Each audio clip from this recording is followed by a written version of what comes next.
É uma, é uma alegria estar aqui. Obrigada, Tamara, Francine, parabéns, Patrícia e todo esse pessoal do Educavale pela articulação, por esse propósito de trabalhar, né, em colaboração, trabalhar em parceria.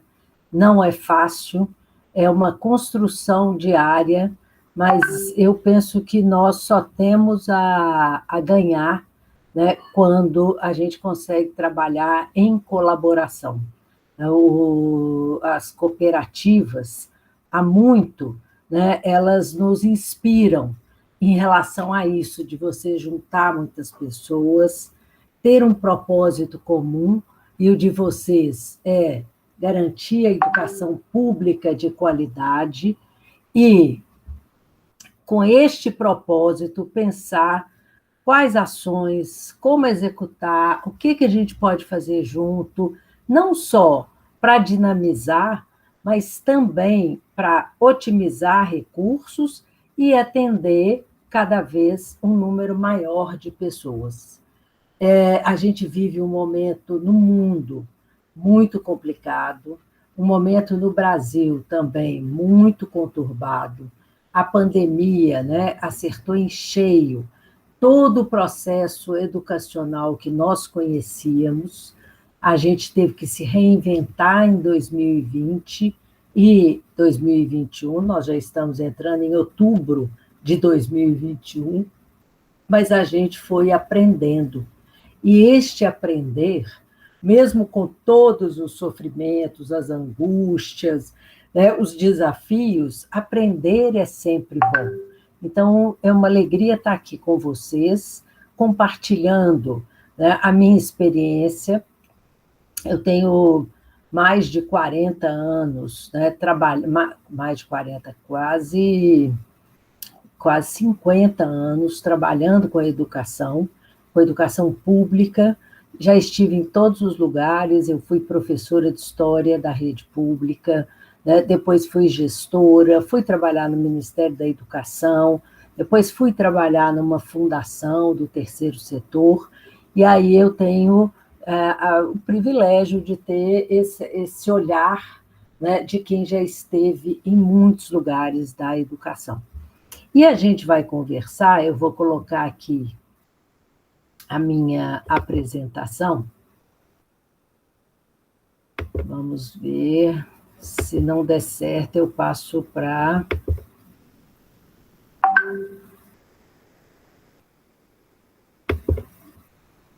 Peraí.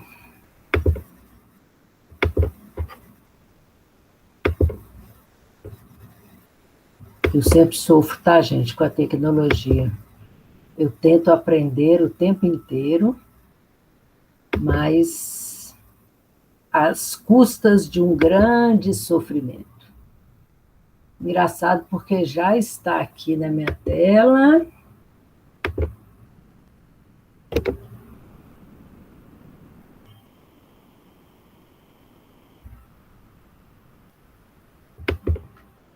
Vamos ver se agora vai, hein? Aqui. Vocês estão vendo, gente? A Tamara... Professora, agora é só colocar no modo apresentação.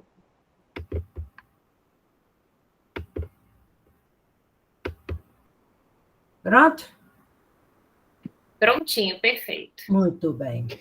Então, dentro dessas 1000 andadas e 1000 lugares... Pode falar, Tamara. Só passar essa primeira tela que está com equívoco no nome da iniciativa. É porque eu esqueci, eu fui adaptar ontem, adaptei tudo e esqueci disso. Perdão, pessoal. Aqui, ó. Aqui está certo, né? Bom, quando eu saí da fundação em dezembro do ano passado, né, esse ano eu comecei a trabalhar na Fundação Getúlio Vargas do Rio, como pesquisadora associada, e também como assessora e consultora do projeto, né, da Rede de Colaboração Intermunicipal de Educação. E eu tenho aprendido muito trabalhando com vocês, escutando vocês, né, trocando muito com a Tamara, porque a gente acaba ficando muito distante do chão da escola, do chão da secretaria, e a pandemia agravou essa distância, porque até 2019 eu viajava muito por esse Brasil inteiro, mas esse afastamento, tanto físico, né, quanto da vivência, ele às vezes torna o nosso olhar muito distante, muito frio. E quando eu fui convidada e passei a integrar, né, a rede de colaboração, eu voltei um pouco para a vida real, né, e vejo vocês enfrentando um desafio que eu, nesses meus quase 50 anos, né, de trabalho com a educação pública, eu nunca enfrentei. Eu já enfrentei greve, enchente, eu já fui grevista, negociei com grevista, enchente que ocupa as escolas, onde colocar as pessoas, todos esses tiroteios dentro de escolas, vocês sabem bem do que eu estou falando. Mas eu nunca enfrentei uma situação como a vivida por vocês da pandemia. E é sobre isso que nós vamos falar. Como a gente pode aprender com as lições da pandemia, dar uma reviravolta na escola e também pensar como é que eu faço para as pessoas se engajarem nas atividades online. É muito difícil. Então, esse é o debate que a gente vai ter, e aqui é o meu currículo, né, que eu já falei para vocês. E aí eu começo com essa provocação. Engajamento, gente, vem do interesse. Se eu for levada para assistir uma palestra sobre física quântica, e se eu sou obrigada a ficar ali, eu vou ficar, mas minha cabeça vai para outro lugar se eu não entender e se eu não tiver interesse. Olha a diferença. Uma coisa é quando eu falo assim, eu quero entender mais de física quântica. Onde que eu posso aprender? E aí eu falo, gente, me inscrevi num curso, estou participando, estou aprendendo muita coisa. A outra é quando o seu líder, o seu chefe, fala, todo mundo tem que assistir amanhã uma palestra sobre física quântica. Mas não é minha área de interesse, mas tem que assistir. Então, eu vou ficar ali 2, 3 horas de corpo presente, mas com a cabeça ausente. Essa é a primeira provocação que eu quero fazer para vocês. O engajamento vem do interesse. E tem 2 questões. Como manter as crianças curiosas e como fazê-las gostar de aprender. É muito difícil, não é fácil, porque a curiosidade ela é muito reprimida.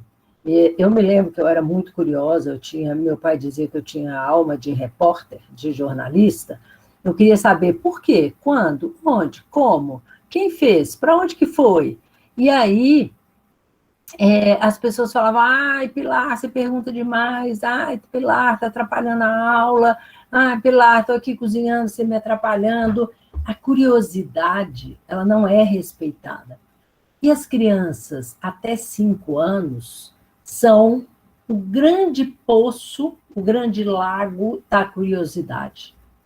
E como elas estão em processo de formação muito grande, hoje eu lia um texto pela manhã sobre a importância dos primeiros 1000 dias na vida de uma criança, a gente tem ali a possibilidade de fazer com que elas gostem de aprender.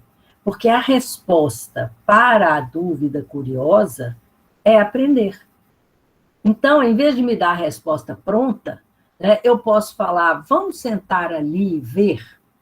Assim, por que as abelhas, estava hoje no Bom Dia Brasil, por que as abelhas estão invadindo ambientes urbanos? E aí, um aluno de 6 anos pode te perguntar, professora, por que tem abelha lá dentro do Rio de Janeiro? E, em vez de eu falar, porque estão devastando o meio ambiente, elas não têm onde ficar, eu falo, vamos descobrir.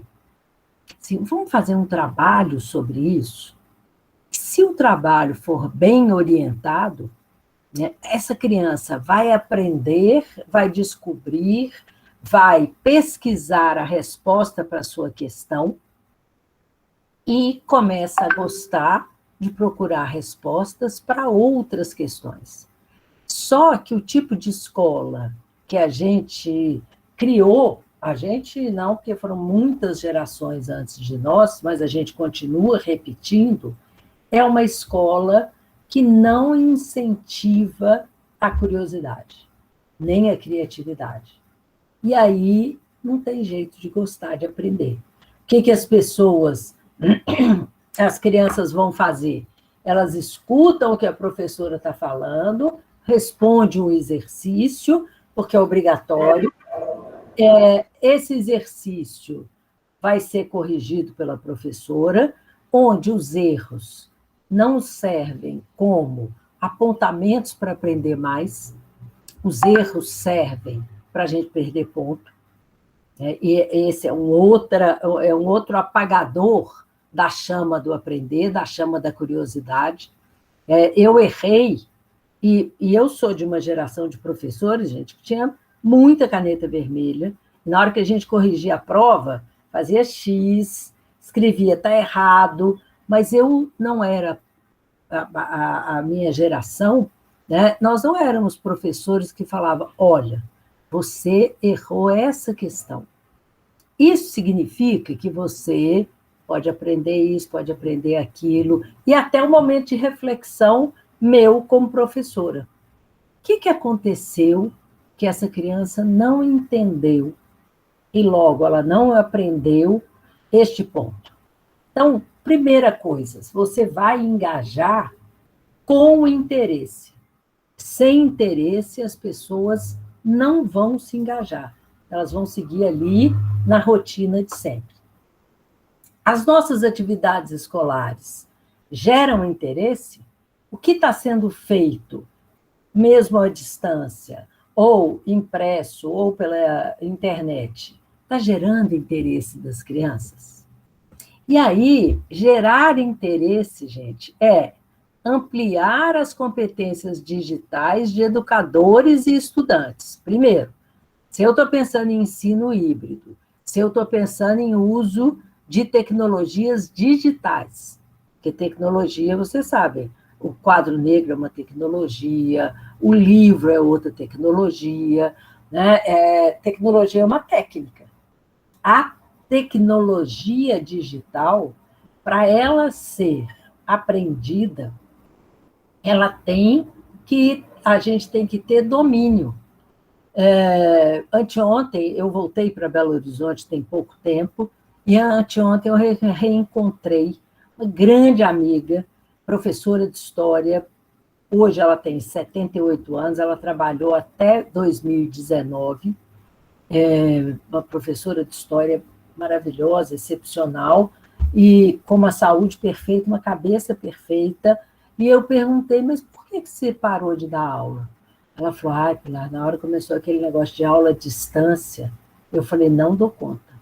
E aí ela avisou na escola, assim, eu não vou fazer, pode me dar falta. Como ela é uma professora excepcional, eles ficaram o ano de 2020 inteiro tentando convencê-la de que não era tão difícil feito se achava que era. E ela não quis, e no final de 2020 ela foi demitida, e ela mesma falou que bom, porque tinha uma hora que eu ia precisar aposentar mesmo, mas tanto a escola quanto ela, a escola não a ajudou e ela não desenvolveu a competência para lidar com essas ferramentas. Todas as vezes que eu sento para fazer uma live, vou tentar colocar apresentação, eu repito erros. Como eu não entendo como que a máquina funciona, como que ela está funcionando lá dentro, eu vou sempre na tentativa e erro. Mas, aos poucos, imagina isso no começo de 2020, né? Eu fui aprendendo, aprendendo a colocar, parando de pedir ajuda, porque tem uma hora também que a gente fala, ai, Tamara, vou te passar a apresentação, você passa para mim. E aí eu paro de aprender como colocar uma apresentação. Então, essa guinada digital, ela foi forçada, muita gente não fez porque quis, aquilo do interesse que eu dizia antes, ela foi desigual, porque a classe média alta e a classe alta, economicamente falando, os ricos, eles tinham tudo, internet super boa, máquinas muito boas, as crianças e jovens têm o seu celular, o seu tablet, o seu laptop, com uma internet melhor do que em muitas escolas públicas. Então, essa desigualdade, ela faz com que a gente olhe o acesso como direito. Ter acesso à internet e ter um equipamento, seja ele qual for, é um direito. Se é direito, porque para permanecer e aprender, né, a gente tem que dominar essas ferramentas, então ela tem que se tornar uma política pública. E essa política pública significa ter políticas municipais, estaduais e federal que proporcionem e garantam que todas as crianças e professores e professoras e jovens tenham este acesso e desenvolvam esta competência. É muito difícil. Então, criou um pouco de medo, um pouco de insegurança, alguns falaram, não vou fazer de jeito nenhum, milhares de crianças brasileiras não tinham acesso nenhum e continuaram fazendo no papel. Num desses diálogos com as 21 iniciativas, um professor dizia que quando ele foi visitar a Casa das Crianças para saber por que não estava fazendo exercício e atividade que foi entregue, impressa na casa de cada um, ele viu casas com os pais analfabetos, trabalhando na lavoura o dia inteiro, a casa sem portas, por onde entram animais, não tem mesa, e aí ele entendeu aquele exercício que está sujo, o exercício que está incompleto, porque essa desigualdade é uma desigualdade muito estrutural no Brasil, mas ela não é da natureza. A natureza é aquilo que está ali, como a plantação de árvores, as flores, e a gente não consegue mudar. Mas a cultura é feita pelo ser humano, é a transformação do nosso entorno. Então, se essa desigualdade sempre existiu, primeiro está errado, e segundo, a gente tem que ter políticas para garantir que essa desigualdade, pelo menos, diminua. E aí, depois desses 18 meses de pandemia, com todas estas incertezas, tem algumas coisas que foram ficando claras para todo mundo, e por isso eu coloco aqui, temos que refletir antes de agir, porque a tendência é a gente chegar na escola, chegar de volta à escola, ou repetir tarefas, repetir rotinas, costumes, que a gente sempre fez. Se eu paro, e essa, gente, é a maior importância do professor ou da professora reflexiva. Isto é tratado por vários pesquisadores da carreira docente, Perrenu, Sacristã, Miguel Arroio, né, muita gente, a Bernadette Gatti, só um minutinho.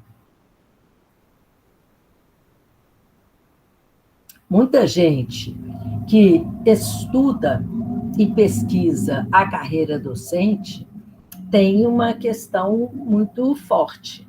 A gente não foi formado para reflexão. Vou dar um exemplo. Eu aplicava uma prova para os meus 40 alunos do 9º ano de História, corrigia, a média da sala tinha sido 4 em 10, e eu comentava, isso eu já fiz. Nossa, mas a gente ensina, prepara, se dedica, e os meninos não aprenderam nada. Sabe o que é refletir? É assim, opa, peraí, deixa eu pensar aqui nesse resultado. O que será que eu fiz que eu poderia melhorar? Por que será que esse resultado aconteceu? Em vez de dar a nota baixa e pronto, nós temos que voltar para a sala, refletir junto com os alunos e pensar em novas maneiras de ensinar. Se a gente não reflete, e reflexão, pessoal, é aquilo que a gente faz na terapia. Tem muita gente que paga para sentar 1 hora por semana com um profissional e refletir sobre o que fez, como deveria ter feito, e isso marca uma diferença entre pessoas mais maduras, mais equipadas emocionalmente, do que as que não refletem. Na vida profissional, é pior. E aí vocês podem estar pensando, Pilar, mas fazer terapia é muito caro. Faça um diário. Um diário parece bobagem. O professor Ubiratã D'Ambrosio, que era da Unicamp, ele dizia, professor tem que ter um diário. Ao final de cada dia, ele tem de escrever o que ele fez e refletir sobre aquilo. Podia ser melhor? Podia ser. E isto a gente não foi formado para fazer. Então, a primeira questão, vamos refletir e tentar entender o caos. A última coisa que a gente tem que pensar é em reprovação. Não é um desfecho aceitável para este ano. A gente sabe que se a gente chegou até aqui num percurso super acidentado, as condições foram muito desiguais. Então, a gente tem que olhar para a aprendizagem que estava prevista, considerar outras imprevistas, porque a gente aprendeu muita coisa, mas não era o que estava no currículo, mas esse peso da dificuldade não pode recair sobre estudantes. Nós somos adultos profissionais, né, que estamos com essa missão profissional. O que a gente tem que entregar? A gente tem que garantir que os nossos alunos aprendam, não fracassem e não fujam da escola. E aí, eu estou colocando isso porque a gente está falando de ensino híbrido. O que é que eu quero usando novas tecnologias? Por que eu tenho que usá-las? E como eu posso fazer para que seja de uma maneira que todo mundo aprenda com ela?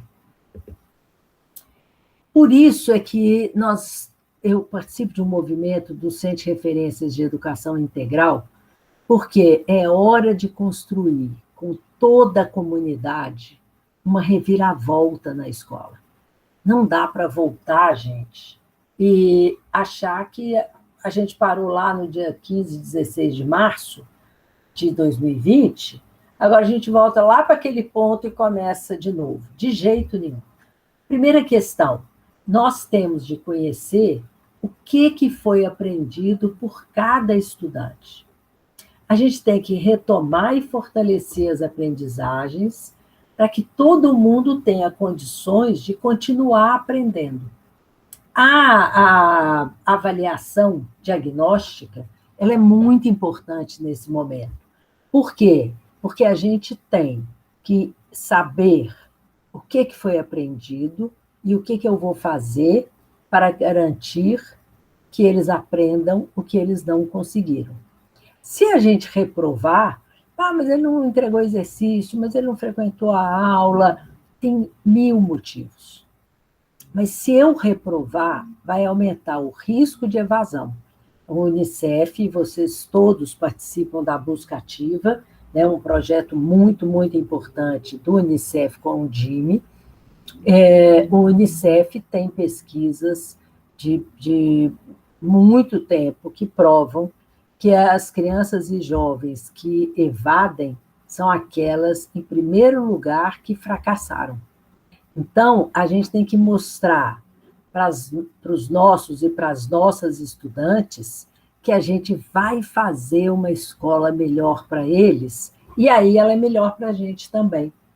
Que a gente aprendeu com essa experiência, né, e a gente quer que a escola seja um local de pesquisa, de curiosidade, de trabalho coletivo, colaborativo, né? A gente não pode querer participar de uma rede de colaboração intermunicipal de educação e não garantir que todos trabalhem em cooperação e em regime de colaboração. Então, voltando aqui, a gente tem que refletir muito antes de tomar as decisões. Elas têm que vir a partir da reflexão do grupo. Também não adianta chegar a nenhuma decisão lá da secretaria e cair como uma bomba dentro da escola, né? Tem que haver um espaço onde professores conheçam as propostas e opinem sobre elas.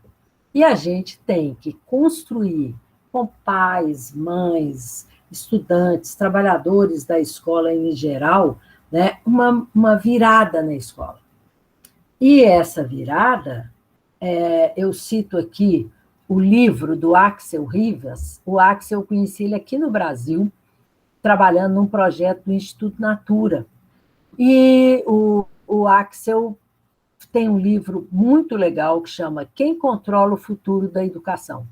E aí ele começa o seguinte: basta olhar nos olhos de alunos e professores dentro das salas de aula para compreender que a máquina escolar tradicional não funciona, porque está todo mundo desinteressado, porque tem bagunça, porque tem indisciplina, porque tem muito adoecimento de profissionais da educação, né? Porque tem muita falta.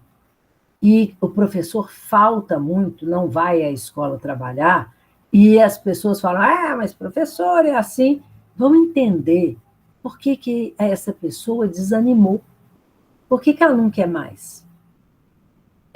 Quando a gente está num trabalho bacana, eu não falto.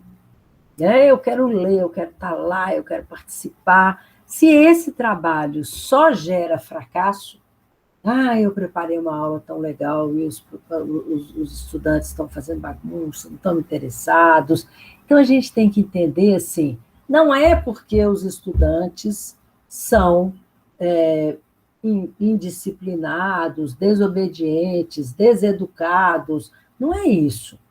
É porque, na verdade, esse modelo de escola, professores na frente, ao lado da lousa, do quadro, seja lá o que for, falando, escrevendo nessa lousa para que nossos estudantes nos escutem. Este modelo não produz poder para os alunos, poder do conhecimento, porque o conhecimento liberta. Quanto mais eu conheço, menos manipulada eu serei, né? Mais autônoma eu serei. E aí, se não forma sujeitos e não diminui as profundas desigualdades, aliás, agrava, por que a gente vai insistir nesse modelo? A gente já não sabe por que a gente tem que aprender todos esses conteúdos. Quantas e quantas vezes alunos e alunas me perguntavam, Pilar, para que eu tenho que aprender isso? E a minha resposta no meu começo de carreira é sempre porque está no livro. É porque é o currículo, é obrigatório. Isso não é a resposta. Porque se você entender o sistema das capitanias hereditárias, você entende toda a história da escravidão, do latifúndio, né, da má distribuição de terras no Brasil. Vamos entender isso? Tem latifúndio, né? O seu município, se fosse lá no Brasil colônia, estaria em qual capitania? Qual é a história? Quando você gera um interesse, eu volto lá no nosso começo, quando você gera um interesse real, quando você joga a questão para que eles tragam as respostas, e eu não vou ridicularizar nenhuma resposta. Se tem uma coisa, pessoal, que me irrita nas redes sociais, é aquela lista, fala assim, pérolas dos alunos no Enem. kkkk. Toda vez que eu olho aquilo, eu falo, gente, isso é resultado do fracasso do meu trabalho como educadora. Não vou rir disso. Eu tenho uns estudantes que te fazem perguntas que a vontade que você tem é falar, cara, você bebeu, o que é isso? Você está maluco? Aí você tem que olhar e falar, pode repetir a pergunta para eu entender? Porque a primeira reação é a gente rir, é a gente meio que fazer um bullying. Se você não fala nada e pede assim, você pode responder, perguntar de novo, e você começa a entender onde está o não conhecimento que gerou aquela pergunta, esta vira uma pergunta geradora de um projeto. E aí, se a gente não tem resposta por que eu tenho que aprender aquilo, eu vou ficar fazendo coisas sem sentido. Se a gente está vivendo, talvez, o tempo de maior corte, de maior disrupção, né, do modelo educacional, este momento que a gente está vivendo vai gerar a maior reescrita do que a gente entende por aprendizagem e sistema educativo. Nós não podemos repetir estes erros. Gente, só uma questão. Quem quiser fazer perguntas, pode fazer por escrito, ou mandar aqui para a Francine, ou mandar para a Patrícia, tá? Para que a gente possa conversar depois. Se vocês tiverem uma pergunta muito urgente, é ruim esse modelo que a gente está fazendo, porque eu nem estou enxergando vocês, mas alguém pode me mandar um WhatsApp ou interromper, tá bom? Tá indo bem, gente, até agora? Posso seguir? Super bem, professora. Então tá bom, estou seguindo. A outra pergunta que o Axel Rivas faz é o seguinte: como que os recursos digitais vão proporcionar aprendizagem significativa? Como é que eu garanto interesse e engajamento? Que é essa questão da nossa conversa hoje. Como pode o recurso digital associar-se a uma pedagogia emancipadora? Esse mês de setembro marca, né, no dia 19 de setembro, o centenário de Paulo Freire. Paulo Freire foi muito falado e comentado nas redes neste mês. E o Paulo Freire falava uma coisa muito legal.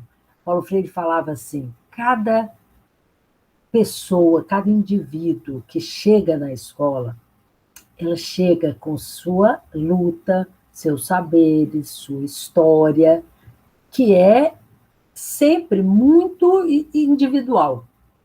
Como é que eu faço para que aproveite essa bagagem, que a bagagem cultural que a gente chega na escola, para transformar em estímulo e engajamento? Primeiro, conhecendo nossos estudantes, conhecendo mesmo onde você mora, quem cuida de você, o que você come, você trabalha, você não trabalha, né? Você dorme a noite inteira, você tem lugar para dormir. A gente tinha que ter um caderno, gente, um caderninho básico, para a gente ter uma página para cada estudante. E ali, assim, acabou a aula, fala assim: hoje Patrícia chegou com sono. Aí você começa a reparar que Patrícia sempre chega com sono. Por que será que Patrícia não está dormindo bem? Você pode ir lá na coordenadora, na diretora da escola e falar: olha, estou preocupada, porque Patrícia dorme todas as aulas. Isto significa você ter uma mirada que você sabe quem é aquela pessoa. Ainda mais, gente, quando vivemos em cidades pequenas ou médias, esse trabalho até tem a colaboração da comunidade, que sempre está mais próxima da escola do que nas cidades grandes. Como é que a gente pode olhar o sistema educativo, né, a partir dos olhos dos estudantes? Perguntando para ele, fazendo rodas de conversa. Qual o momento aqui da escola que você mais aprende? O que você aprendeu hoje? Como é que você aprendeu? Por que você sabe que você aprendeu? Né? Como é que você faria para isso aqui ficar mais animado? Isto chama democracia. Democracia dá muito trabalho, mas é melhor do que qualquer outra forma. Porque a democracia não é cada um por si. Ontem eu estava vendo um depoimento de uma moça que é contra a vacina e elas criaram um movimento que chama Transvacinado. Não sei se vocês ouviram falar, rolou muito aí nas redes. E ela fala que transvacinados são pessoas não vacinadas, mas que sentem que o corpo foi vacinado. E eu fiquei escutando e falei, quem será que foi professora dessa menina? Como é que ela aprendeu o que é vírus? Como é que é a vacina? Nós tomamos vacina, gente, a vida inteira. Na maternidade você toma BCG, não sei se ainda se toma, mas na época dos meus filhos, eles já saíam vacinados da maternidade com uma vacina contra tuberculose, e depois, todo mês, ou de 2 em 2 meses, de 3 em 3 meses, tinha o dia de sofrimento, que era o dia da vacinação. Desde a polio, que é uma gotinha, da vacina de sarampo, de rubéola, de cachumba. Né? Sarampo mata, sarampo provoca surdez. Né? Poliomielite aleja. Como é que a gente conseguiu debelar? Né? Catapora. Porque as vacinas foram inventadas por cientistas que foram pesquisar a fundo o processo de um vírus. E aí tem vírus e bactéria. Então, quando fala fulano está com uma infecção bacteriana, tem que tomar antibiótico, quem tem alguma inflamação por vírus não precisa de antibiótico. Isto tudo vem da ciência. Onde que eu aprendo estas coisas? Na escola. Eu vou me tornar, a gente quer o quê? Fazer pessoas revolucionárias? Não.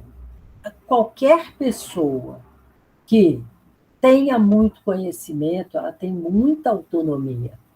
Até para dizer, eu pesquisei com fulano, com Beltrano, para eu ser contra a vacina. Quais são os seus argumentos? Quem são as pessoas que você consultou? E se a gente não garante engajamento e interesse, nós vamos ficar usando as tecnologias digitais como a gente usava o livro didático. E sabe quem vai ficar responsável pela educação no mundo? As grandes indústrias e desenvolvedores de máquinas, de software, disso tudo. Na Inglaterra, as crianças começam a aprender a programar com 6 anos. E eles dizem, quem não programa vai ser programado.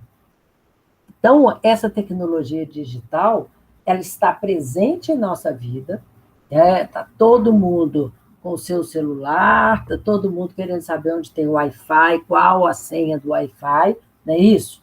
E a gente tem que ter consciência deste momento. Porque o surgimento da internet, lá no final meados dos anos 90, mas já vinha sendo pesquisado, desenvolvido há muito tempo, a internet é uma disrupção, ou seja, um corte tão profundo quanto foi o desenvolvimento da prensa de Gutenberg em 1440. Porque a prensa possibilitou imprimir, e ao imprimir livros, se democratizou o acesso.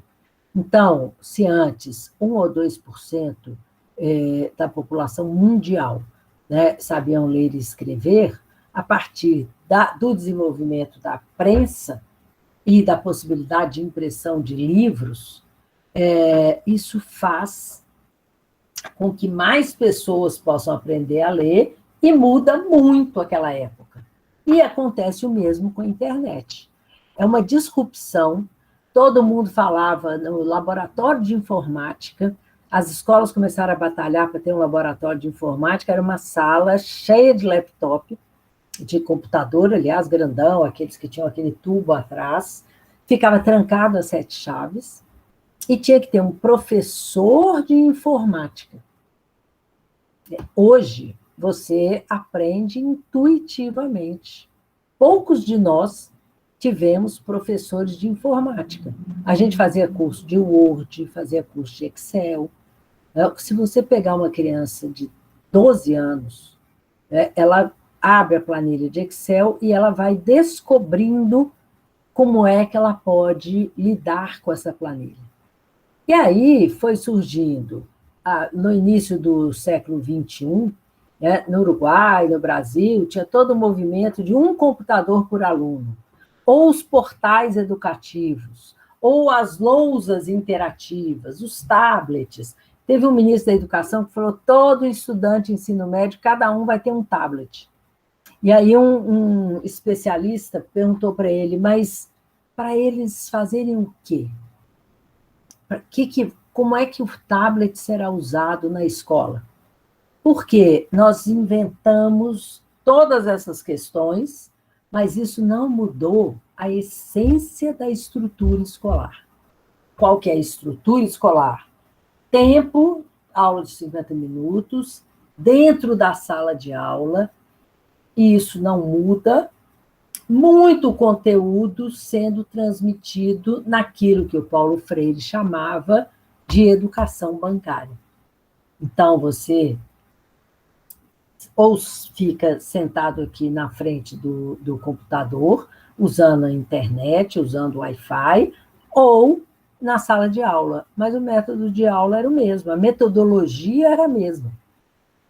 Peguem o tablet, procurem o livro que está aí dentro do tablet na página 15. Gente, qual a diferença? Aí eu faço isso com o próprio livro. Peguem o livro, procurem aqui na página 78, né, e você vai encontrar. Então, a gente tem que prestar atenção.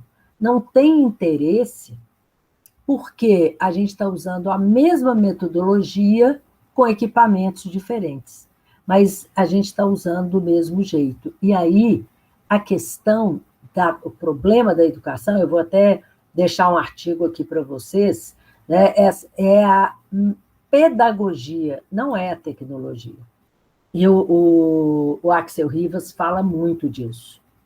Porque o que aconteceu? A educação, pós-pandemia, ela já vinha nesse caminhar. Mas hoje ela não precisa ter tempo, 5 aulas de 50 minutos, ela não precisa ter mais o lugar definido da sala de aula. Esse entendimento foi reforçado, a conectividade passa a ser direito, a gente fica com essa dúvida: quais recursos digitais eu preciso para o projeto político-pedagógico da escola? A gente tem feito o contrário. A gente pergunta assim: o que eu vou fazer com o tablet? O que eu vou fazer com o Google? E a pergunta tem que ser outra. Para ensinar as 4 operações, somar, dividir, multiplicar, diminuir, etc., essa máquina pode me ajudar? Quais recursos que a gente vai escolher apropriado para nós, professores e professoras, e para os estudantes?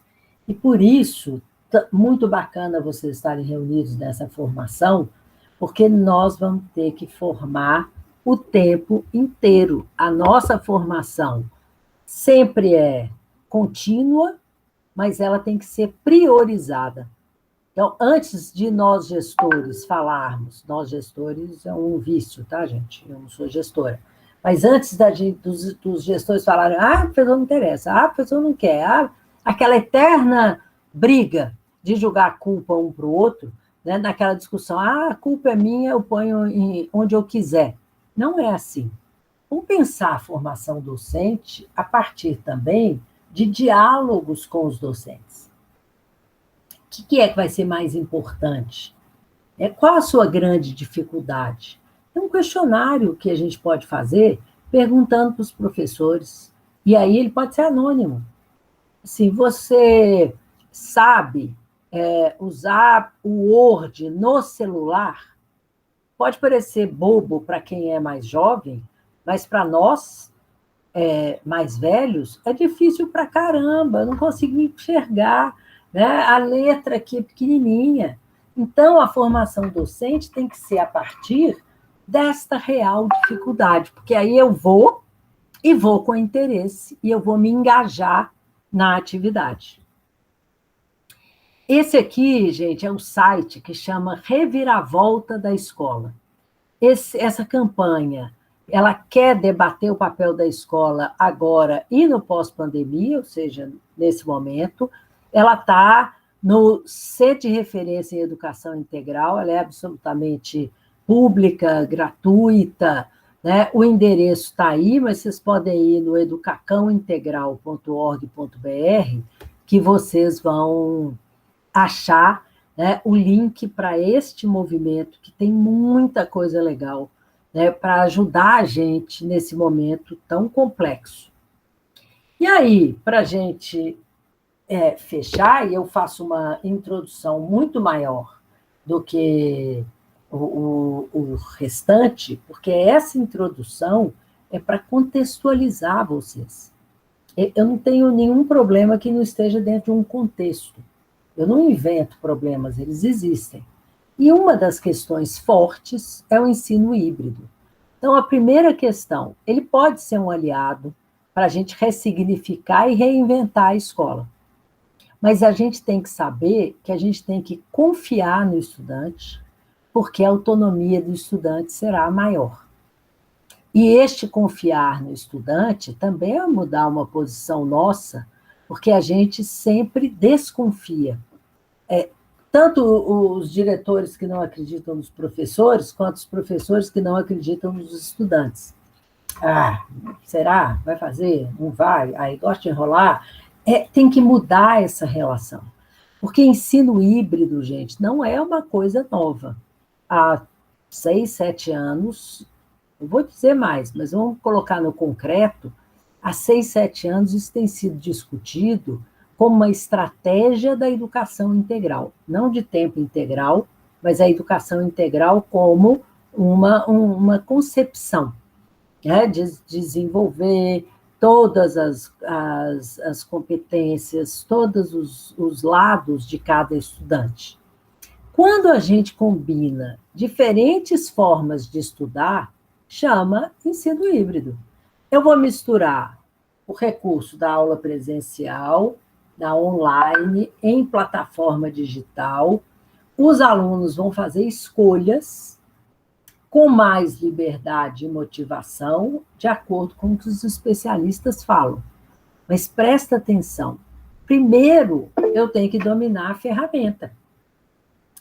Entra ali no Google Meet, ou vai no Google Classroom.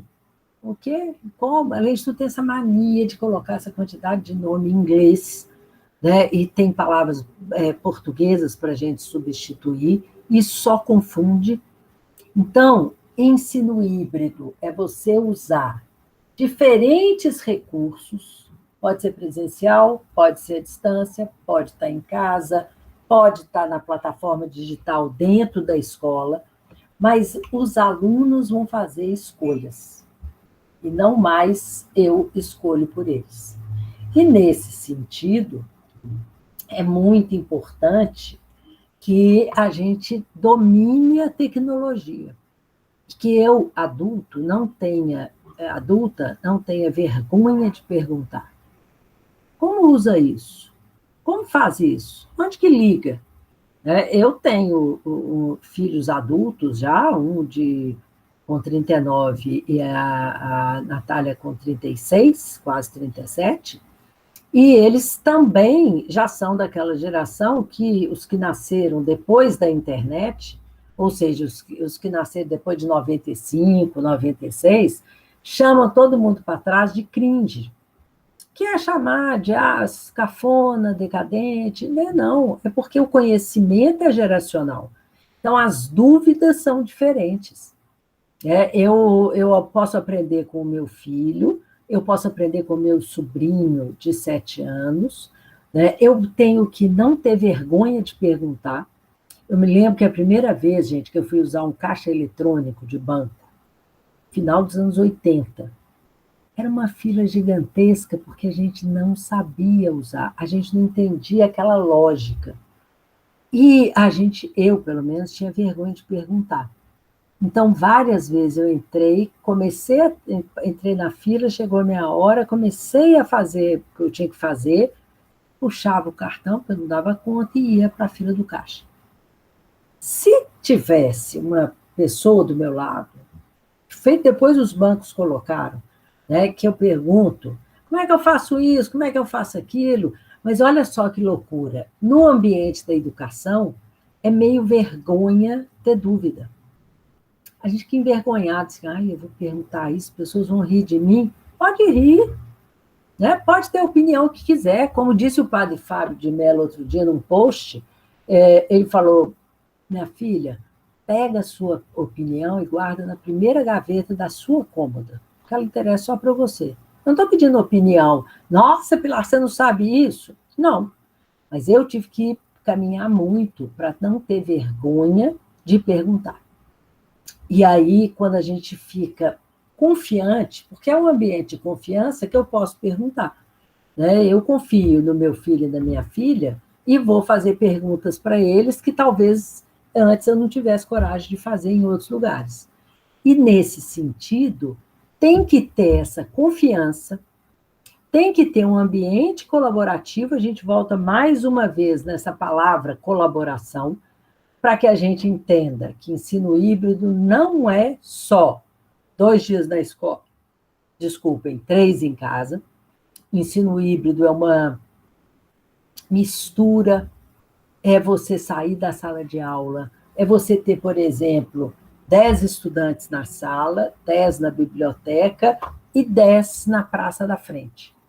Se eles têm um projeto para desenvolver, e isso não é sonho, gente, tem muitas escolas do Brasil que funcionam assim, ele senta em algum lugar com o material que ele precisa usar e ele desenvolve o projeto.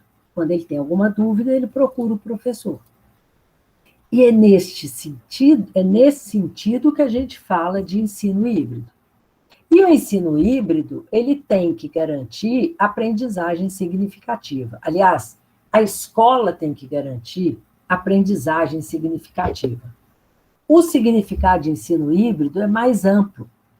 É o misturado, é o combinado, né? Recursos unidos e conectados para uma aprendizagem efetiva. E o Marlon Brunetta, que é um especialista em ensino híbrido, ele fala, quando a gente combina a metodologia com as áreas de conhecimento, com atividades diferentes, a gente possibilita mais liberdade para que o aluno se adapte e aprenda no próprio ritmo.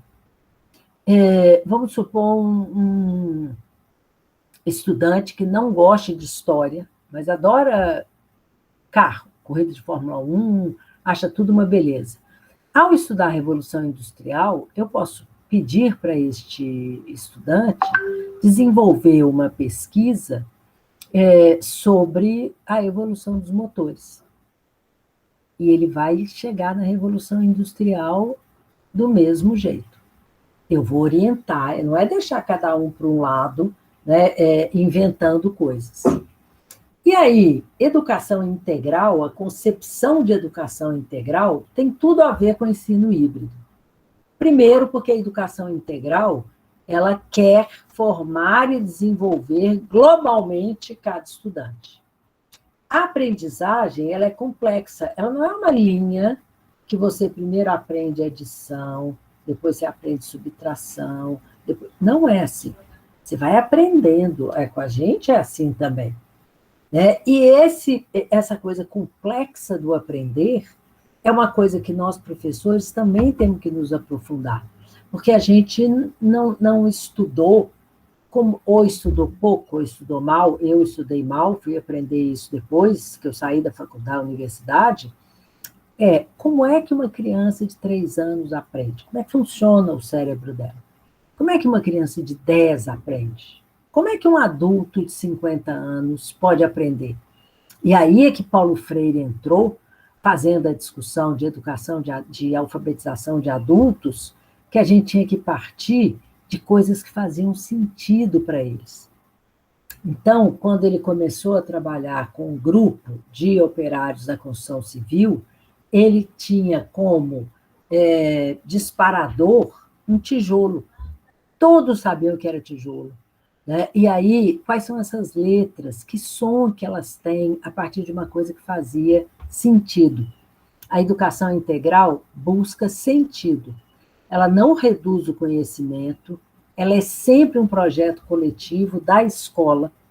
A educação integral não é feita por um professor, ela é feita pelo conjunto de professores, sabendo em que território que eles estão. Isso é muito importante, gente. Essa escola está aqui em BH, no bairro Ribeiro de Abreu. O que esse bairro tem? Quais são as características, a história, e quem são as pessoas, que é a comunidade, que moram neste território? A educação integral parte dessas questões. E o objetivo maior é garantir que todos e todas tenham a aprendizagem significativa. Eu traduzo isso de uma maneira que, para mim, faz muito sentido. Assim, a aprendizagem significativa é aquela que eu não esqueço. É aquela que eu consigo explicar para o meu colega, que depois eu consigo explicar para outras pessoas. A Belo Horizonte, há 2 dias, teve uma fortíssima chuva de granizo numa cidade da Grande BH, que chama Ribeirão das Neves, que é uma cidade muito pobre, e uma avó, saiu isso aí nos jornais, que ficou segurando a neta de 4 anos, ela começou, a água passava, a água gelada, e aqui a gente está a 30 graus, então não vou fazer, mas como essa água está gelada? Este é um fato ótimo para disparar um projeto. O que é isso? É granizo? É neve? Está caindo neve em BH? Não. Como é que a escola pode aproveitar este fato que aconteceu para gerar aprendizagens significativas? E aí, para terminar, a gente tem sempre que no ensino híbrido, para gerar engajamento, a gente tem que usar metodologias ativas. A gente se acostumou a usar um método passivo. As crianças estão cada uma na sua fileira, cada uma na sua carteira, uma atrás da outra, enxergando a nuca do colega, por 3, 4 horas, com um adulto, uma adulta, falando para eles. Isso é que chama transmissivista, eu vou só transmitir, e conteudista. O que vale é só o conteúdo que está no livro. Outros acontecimentos, outras aprendizagens estão acontecendo ali, a gente não se liga. Então, eu tenho que garantir que a metodologia ativa, ou seja, o estudante, ele é corresponsável no seu processo. Ele tem que buscar informação. Então, ele vai desenvolver um projeto sobre chuva de granizo. Mas, professor, onde eu pesquiso? Vai na biblioteca, ou vamos no Google. E como que eu sei, né, o que é confiável e o que não é no Google? Olha, como é que você sabe? As primeiras partes são anúncios. Depois vem o que está vinculado. O que aparece primeiro não é o mais importante. Se o aluno também está passivo diante do Google, ele passa a nem pesquisar. Porque quando eu digito lá chuva de granizo, vão aparecer 100.000 informações. Qual que eu procuro? Isto também é ser proativo. A metodologia ativa é quebrar essa lógica do transmissivismo, do conteudismo, para que aquele conteúdo obrigatório na escola, ele é obrigatório por quê? Agora que as crianças estão voltando e que a gente tem tanto tempo fora, o que é realmente importante? O que é prioritário? E aí a metodologia ativa, ela tira os estudantes do papel de meros espectadores para serem também coautores do seu projeto, corresponsáveis no processo de aprendizagem. Eu trouxe 2 artigos que são muito legais, são muito recentes. Um é um artigo no Estado de São Paulo, né, chamado de Estadão, e tem um link lá, tem o endereço da internet, é educacão.estadal.com.br, e aí tem esse artigo que eu falei para vocês, que o que determina a qualidade da educação é a pedagogia, não a tecnologia. E é o Paulo Blinkstein, que é um professor brasileiro da Universidade de Colômbia, né, e ele conhece muito a realidade brasileira, apesar de estar morando lá, e é muito interessante. E o outro é uma coluna do Alexandre Schneider, que é um grande educador, já foi secretário de Educação da cidade de São Paulo, hoje ele é diretor do Instituto Singularidades, que é uma faculdade de formação, né, de professores em São Paulo, e ele fala: ensino híbrido não é panaceia.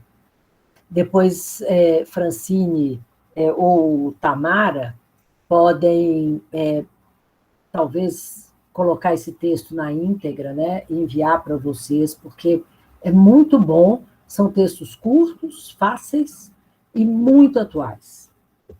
E as sugestões de leitura. No site do Porvir, que é um site de transformações da educação, tem várias matérias sobre ensino híbrido, tem o Educacão Integral, né, que é o site do Centro de Referência de Educação Integral, sobre a reviravolta da escola, o Movimento pela Base, que é a discussão da BNCC, e o educacãointegral.org.br. Eu deixo meus contatos aqui para a gente poder entrar em contato, conversar, né? Eu tenho LinkedIn, que penso que é o que eu mexo menos, Instagram, Facebook, e meu e-mail, que é pilarlacerda@hotmail.com. Muito obrigada. Eu agora queria conversar e escutar vocês.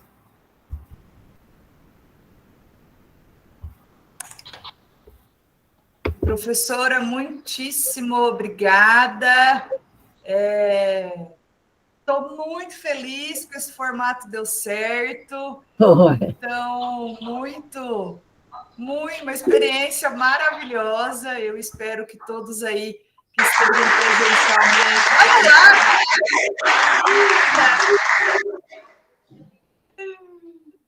Denise, Henrique, se vocês quiserem aí conduzir alguma fala, algum registro aí da equipe de vocês, ou até mesmo alguma pergunta, fiquem à vontade. A mestre Pilar está aqui para atendê-los, então fiquem muito à vontade. Tem perguntas aí? Henrique? Agradecer a nossa ilustríssima Pilar por esta contribuição nessa manhã. Professora, muito obrigada. Receba os nossos aplausos por essa brilhante apresentação e esse crescimento para a gente. Gratidão eterna. Eu estou com 2 perguntas aqui. Uma da professora Lima, ela que é do quinto ano da Escola Municipal Rodolfo Costas, e ela diz assim: partindo do pressuposto que estamos na época de refletir para agir, tivemos esses dias de diálogo para abastecer as nossas inquietações e retomarmos para o foco pedagógico. Mas também me fortalece a importância de perceber as aprendizagens previstas e não previstas, como isolamento, perdas e mais desigualdades. Então, assim, temos um novo direcionamento para ser professor?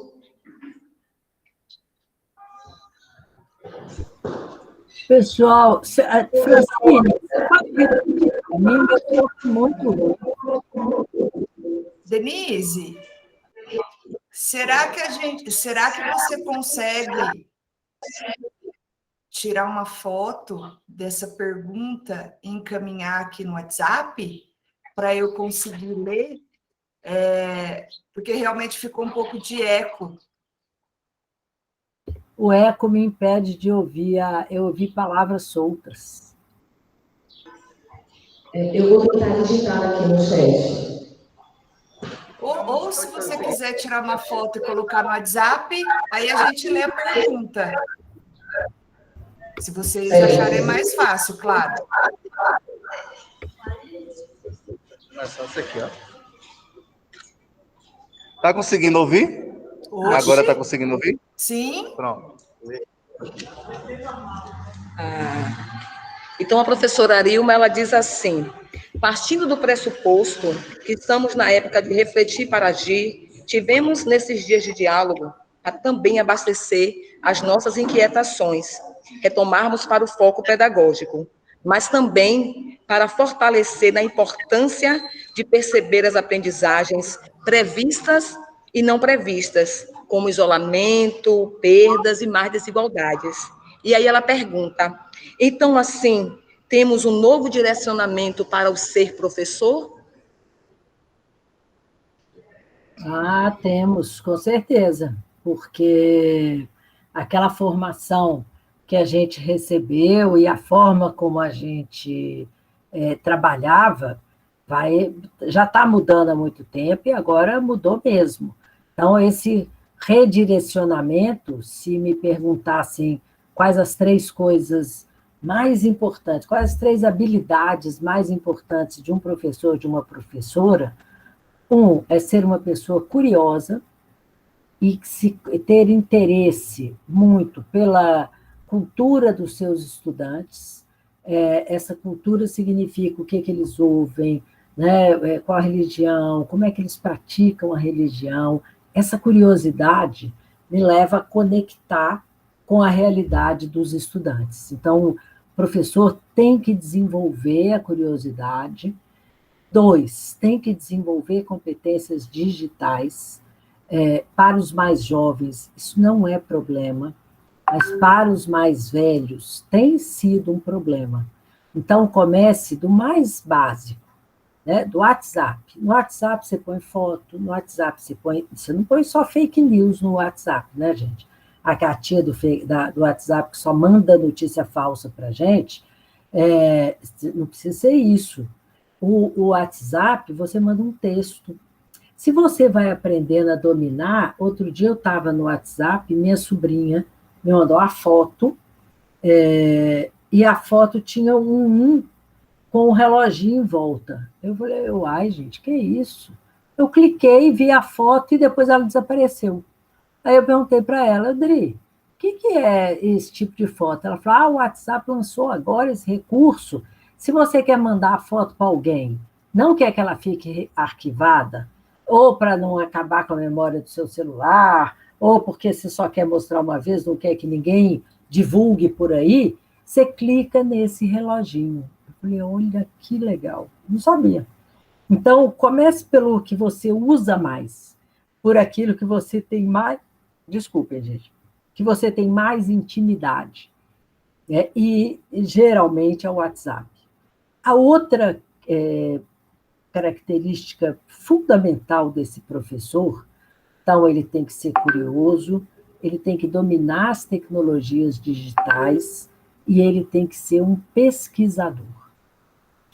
Nós produzimos conhecimento o tempo inteiro em sala de aula, mas a gente não registra. Como a gente não registra, a tendência é cada ano começar tudo de novo. Então, ser pesquisador como é que eu vou ensinar a fração para os estudantes do 2º ano, do 3º. Aí você vai criar 1000 coisas, vai registrando. Isso é a postura de um pesquisador. Depois, você vai ver o resultado. Eles aprenderam, não aprenderam, o que foi fácil, o que não foi, escreve tudo. E depois você procura fontes ou pessoas que possam conversar com você e te ajudar a entender, esse é o reflexão, né? Refletir e melhorar cada vez mais. Então, tem que ser curioso, tem que dominar as tecnologias digitais, né, e tem que ser um pesquisador. Isso eram coisas que, quando eu comecei a lecionar, ninguém me dizia, né, se era importante ou não. Hoje, se eu voltasse a lecionar, com certeza, essas três competências estariam muito próximas de mim.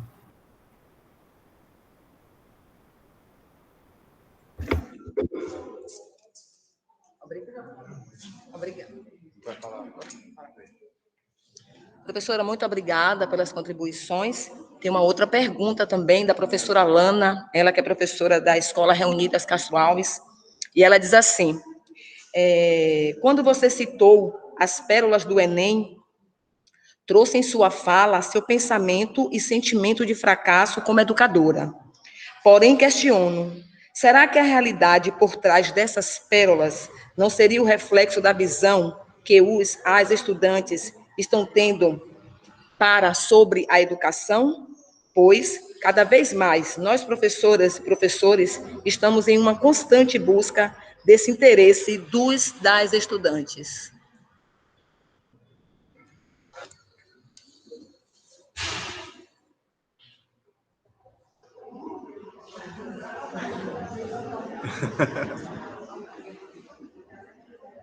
Desculpa, gente, estava sem... Lana, essas pérolas do Enem, quando elas são captadas, vocês podiam desligar o microfone aí no auditório. Aí, obrigada. As pérolas do Enem são textos e respostas bizarras dos estudantes. As pérolas do Enem não são revolta ou falta de conhecimento, é uma baixa aprendizagem.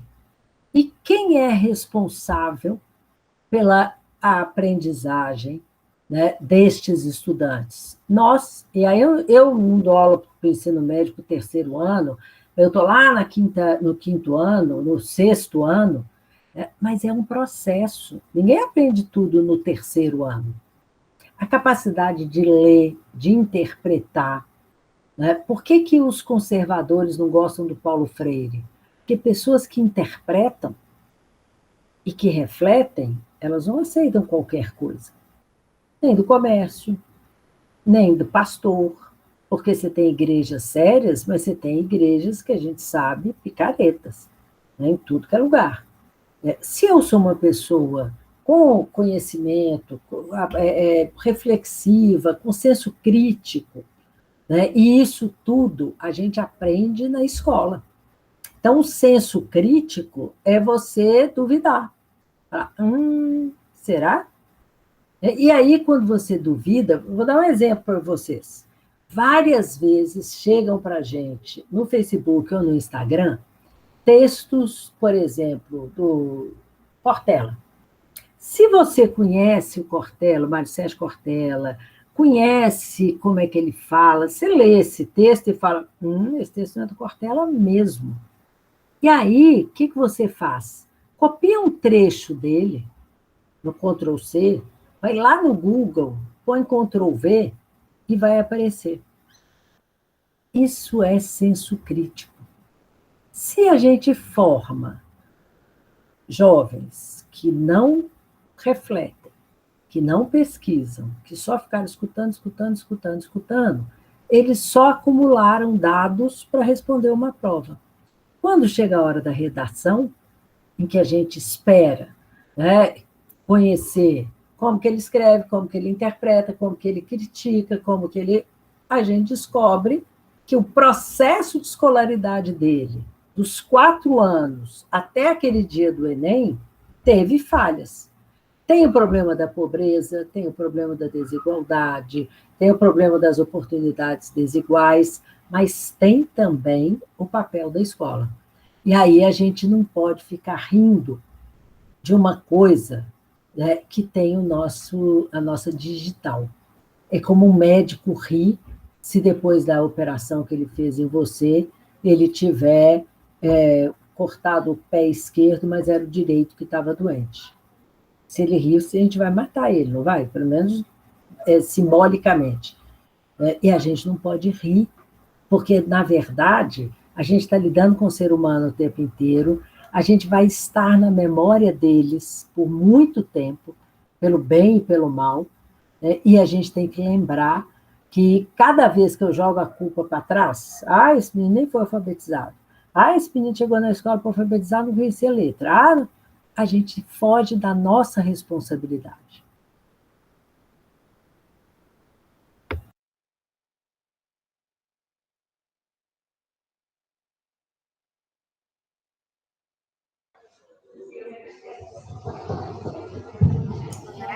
Professora, muito obrigada. E, mais uma vez, dizer que foi de extrema importância essa contribuição nessa manhã. Eu não conheci apenas o que Walter havia falado da sua pessoa, mas saí daqui também encantado com todos os professores que aqui estão. Mais uma vez, muito obrigada por essa participação e esse enriquecimento.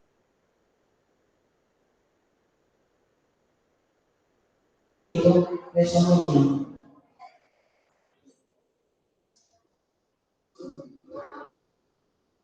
Eu não consegui escutar com nitidez. Mas... Isso, Dê, ficou um eco novamente.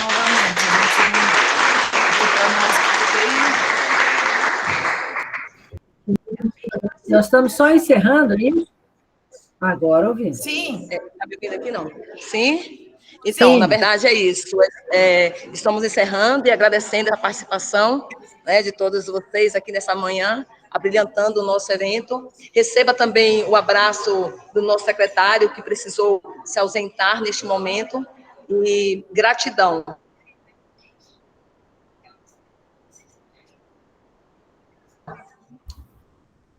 Obrigada, gente. Um grande abraço. Obrigada, Patrícia, Paula, a Renata. Renata, eu vou encerrar com a fala da Renata. O professor precisa ser um eterno aprendiz, como nos disse Paulo Freire. É isso, a gente está sempre aprendendo e contem comigo. Grande abraço, viu?